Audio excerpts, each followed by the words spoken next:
I'm really excited to be at ASCO this year presenting my work on genetic signatures of CNS relapse and DLBCL. We just had a great oral abstract discussion.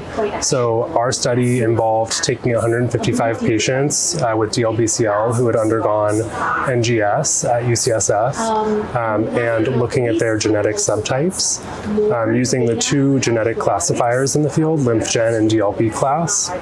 And we found that two of the high-risk subtypes, MCD and C5, had a much higher risk for CNS relapse, around 20% at 2 years compared to 6% for the other patients.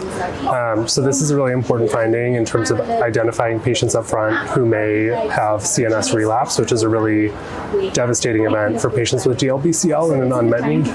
I think, certainly our study suggests that using NGS up front at diagnosis for patients with DLBCL can help us identify patients at high risk for CNS relapse, which I think is a clinically actionable finding.